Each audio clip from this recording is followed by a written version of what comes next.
Nous pouvons ainsi constater que la marche par la foi a besoin de cet environnement d'un amour inconditionnel envers les autres, afin que cette foi puisse pleinement porter du fruit.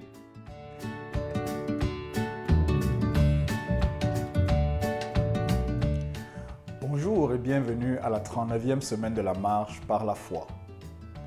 Cette semaine, le Seigneur nous apprend par sa parole que la marche par la foi a besoin de l'environnement de l'amour pour pouvoir s'épanouir et porter du fruit qui demeure.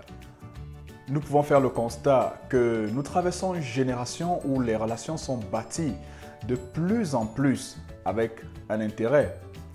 Il est devenu presque impossible de voir des personnes qui entretiennent des relations saines sans avoir un motif d'intérêt personnel ou d'exploitation ou une motivation de tirer quelque chose de la vie de la personne, de la famille ou de la communauté avec laquelle il est en train de bâtir une relation.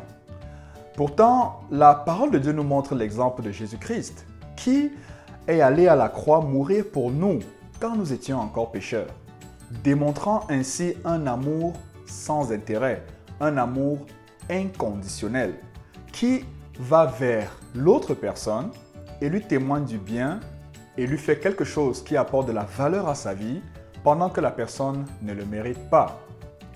Et Dieu s'attend, bien-aimé, à ce que toi et moi puissions témoigner un amour pareil vis-à-vis de nos semblables. Nous pouvons ainsi constater que la marche par la foi a besoin de cet environnement d'un amour inconditionnel envers les autres, afin que cette foi puisse pleinement porter du fruit. Est-ce que tu connais quelqu'un dans ton environnement? Ça peut être ton quartier, ta famille, ton lieu de service, une personne qui a besoin de cet amour inconditionnel. Ça peut être juste un SMS, ou alors un appel, ou un don dont la personne ne s'attend pas, ou encore une parole valorisante qui apportera de la joie et du bonheur dans la vie de cette personne qui s'attend le moins à ce que tu poses une action pareille. Lorsque nous lisons l'histoire de Jéricho, nous constatons que c'est ce que Rahab, la prostituée, avait fait. Elle avait choisi de témoigner de la bienveillance envers les espions israélites avec la foi qu'en retour, elle et sa famille seraient sauvées lorsque Jéricho allait être détruit.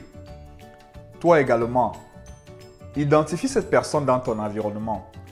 Fais-lui du bien, même si la personne ne le mérite pas. Et tu seras béni et comblé de voir le Seigneur te bénir en retour, même de la manière la plus inimaginable dont tu ne t'attends pas. Ma prière pour toi est que l'Esprit de Dieu remplisse ton cœur de cet amour inconditionnel envers les autres, qu'il leur témoigne de l'amour, de la bienveillance, même s'ils ne le méritent pas. Bien-aimé, si tu as aimé l'exhortation de ce matin et tu as été béni et encouragé à faire du bien à ton prochain, surtout à ce prochain qui ne le mérite pas, surtout à cette personne qui s'attendra le moins à te voir lui faire du bien, je t'invite à aimer cette vidéo, à t'abonner également et à partager cette vidéo dans ton réseau, dans tes relations, afin de faire avancer le royaume de Dieu. Demeure abondamment béni. Shalom, Erwin Gaté.